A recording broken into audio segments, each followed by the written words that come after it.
Hello, participants, and welcome to the module on teaching learning materials written by Dr. Ajit Kumar Pradhan.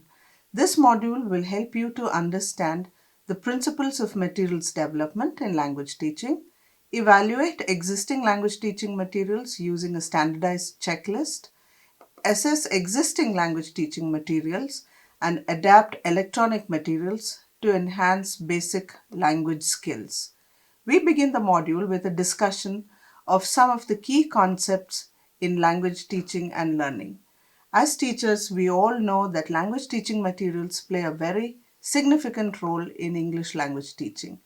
Materials include course books, workbooks, teachers' guides, audios, and video support.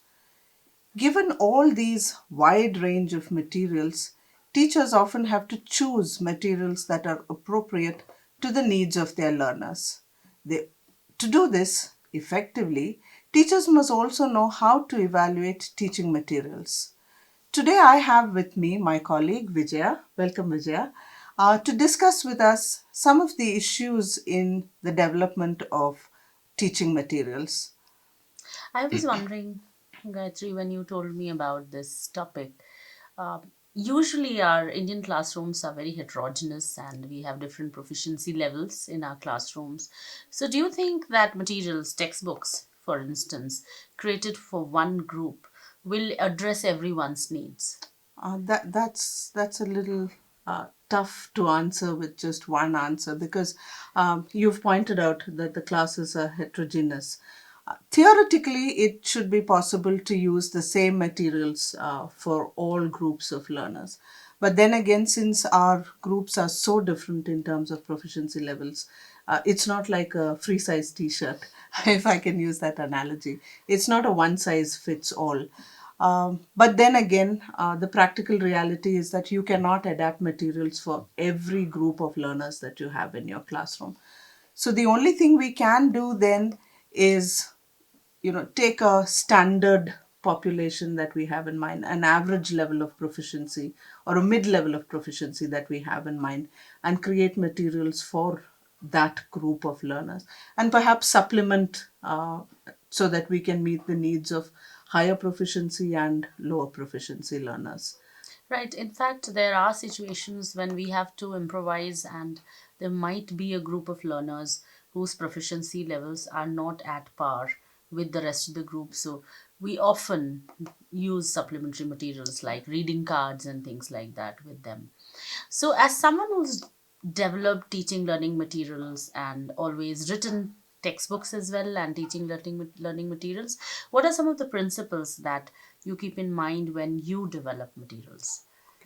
So there are various criteria that you keep in mind, and I think we've mentioned many of these in the modules that you participants will be looking at over time.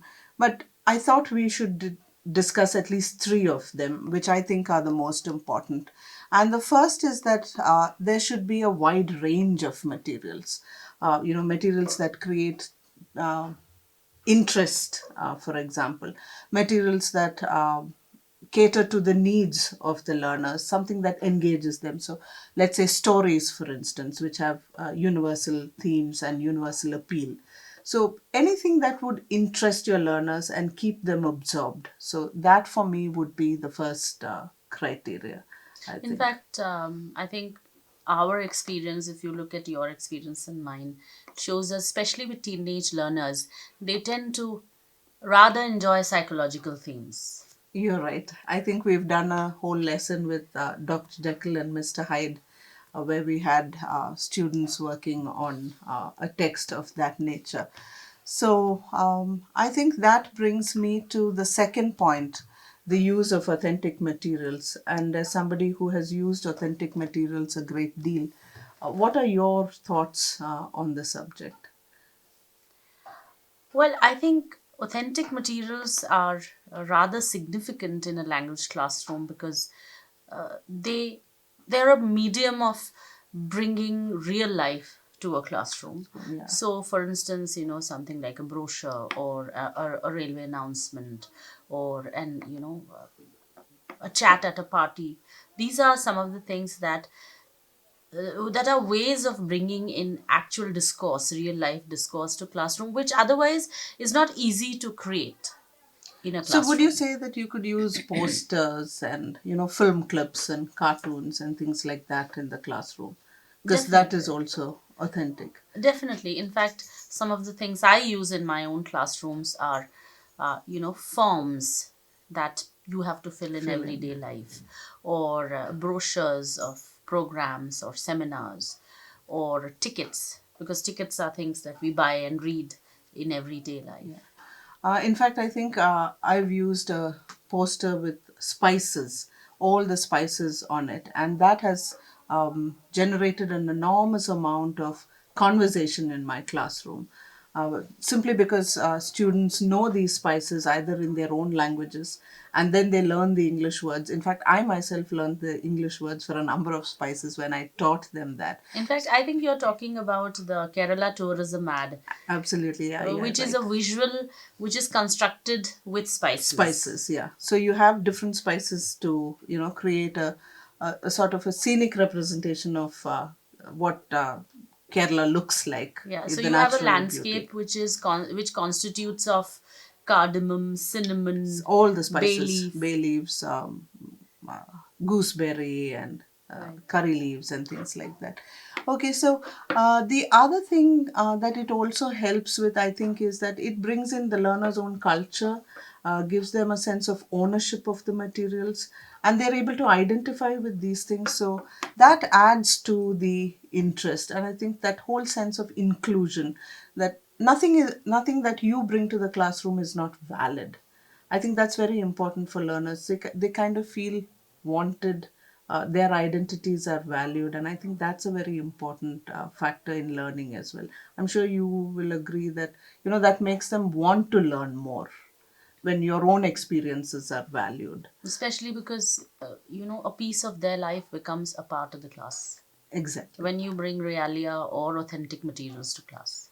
So that brings me then to the next point that I consider important, and that is learning styles. And there's been a lot of discussion on learning styles because we have learners who are visual, some of them who learn by doing. And if you bring in audiovisual materials, for instance, then you are catering to somebody who learns because they listen or because they see. Or if you have projects, then you have someone who learns by doing. In fact, there is a reference to Howard Gardner's multiple intelligence in another module. Okay, okay. Oh, so that's nice. So I think our learners will find it interesting to go to that module and look at what Gardner has to say on multiple intelligence. Um, Now that we are kind of switching back and forth between modules, there's also this school of thought that says that the materials should be one level higher than the learners. So there should be that level of difficulty or level of challenge. Yes, in fact, the module on how languages are learned talks about Krashen's idea of I plus one. Okay. And I suppose Vygotsky's zone of proximal development. Right. So I think that's important too, that they are challenged and they're not, sitting back and saying, okay, so this is easy for me and there's nothing much that I need to do. I think that is another way of engaging them, getting them to, if I can say, struggle with the materials a little bit, because that promotes learning as well.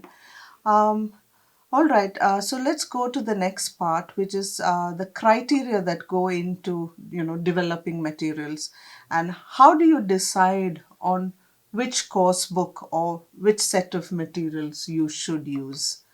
Any thoughts on that? In what context? I'm sorry. Um, so if you need to look at a textbook, because you have loads of textbooks that are published by NCRT, private publishers. So how would you evaluate a textbook? Do you have a set of criteria, or do you go impressionistically? I personally go impressionistically, but of Okay. course, there are lists which are available, which kind of provide you guidelines of how to choose your material. I think one of the things that I'm guided by is the level of proficiency of my learners in individual skills, Okay. the vocabulary used, and the level of the structures in the text used. And I also look at things like layout. For example, if you look at the physical, the actual Look and of feel of the feel book. of the Okay, so book. Yeah. that means how much of color, how much of print, Yeah. how many illustrations. So if it's younger learners, so for example, class one, I would like to see more colors and I would like to see bigger font. Okay, so then that means there are two ways of doing this. Either impressionistic, where you look through the book and kind of get a sense and a feel of the book and say, okay, this looks like it has a lot of visuals. There are activities. It looks interesting. The font is big enough. The layout is appealing, and therefore I could use it. The other way would be to look at the use of checklists, and I'm sure you've used a lot of them, because checklists give you a slightly more detailed and in-depth analysis of the materials. So one of the checklists that we go to very often in materials development is the one used by Cunningsworth. And some of the key aspects that you could look there are, does it fit with the learning objectives or outcomes that are specified for that particular level of learners? Is it comprehensive enough? The design and coverage that you mentioned, whether the grammar and vocabulary are appropriate to the level, what is the kind of language in terms of style that is being used. Again, you mentioned skills. So, is there an adequate coverage of all the skills of listening, speaking, I'll reading, just and interrupt you writing? here. Yeah. So, when you say appropriate style in terms of language, would you have in mind, for instance, something that is too British or too American, which may not make sense to the learners? Is that what you have in mind when you say appropriate style in Well, I terms? think one of the things would be, if you're thinking in terms of authentic materials, then you would be exposing them to both American and British. But then there's also the question of how much of formal, how much of informal, how much of polite language, what kinds of words would you want them to know? You don't want politically incorrect terms, for instance. So there is a lot of picking and choosing. You don't want too much of slang, or too much of urban slang, for instance. There's so much of that lingo. So I think because for many of our students, the textbook is their source of language, then you want them to have at least, in some sense, a standard variety of language that is available to them. So nothing to the extremes, I would Right. think, In but fact, somewhere in the middle. that reminds me that one of the things that I look at is variety of tasks and the variety of text types. Right. So the different genres that you can expose them to. Okay. The other would be, in keeping with that, would be different kinds of topics and themes that are covered. So science, environment, and let's say culture, different themes of that kind. Also, the representation of both the genders, I think that has now become a very important part of materials development, ensuring that women get equal representation in the textbooks. So lessons that cater to that and cover that. So these are some of the things that I can think of, in addition to the methodology. And then, of course, most importantly, whether there is some guidance for the teacher as well. Along with the course book, is there a handbook for the teachers? So if there's some support provided for teachers, I think then that makes a teacher's job a little easier, and they're able to exploit the materials the way the materials writer intended it to be. So, for a detailed and in depth analysis, one could always use a checklist. And one of the checklists that are commonly used by materials developers is the one by Cunningsworth. And some of the key aspects in this checklist are the aims and approaches. Are the aims and approaches of the textbook aligned with the learning outcomes? Does it suit the needs of the learners? Is it comprehensive? Is it flexible in order to be able to, you know, um, accommodate the various learning styles of the learners? Design and coverage. Is it organized according to themes and topics? What about the selection and grading of content? Are grammar and vocabulary items selected and graded appropriately. The language content in terms of grammar, vocabulary, and appropriate style, as we had discussed a little while ago. Is this style formal and informal? Is it British or American? These are things that we have already covered in our previous discussion. When we talk about skills, is there an adequate coverage of all the four skills of listening, speaking, reading, and writing, and the two aspects of grammar and vocabulary? Is attention given to all of the sub skills? For example, in reading, are we looking at teaching our learners how to locate main ideas? Do the tasks facilitate the development of language that is suited to the real world? Another criteria to keep in mind when using a checklist is to look at the topics that are covered. Is there a wide range and variety of topics that are covered? Are they drawn from different social and cultural contexts? Is there an equal representation of women in the texts that are chosen for a particular level of textbooks? What is the methodology used? This is another criteria to be looked at. Is it learner centered or is it only teacher centered? Does it give the learner autonomy to pursue learning at the pace that he is comfortable with? What are the techniques that are used to present and practice items? And finally, is there support for the teacher?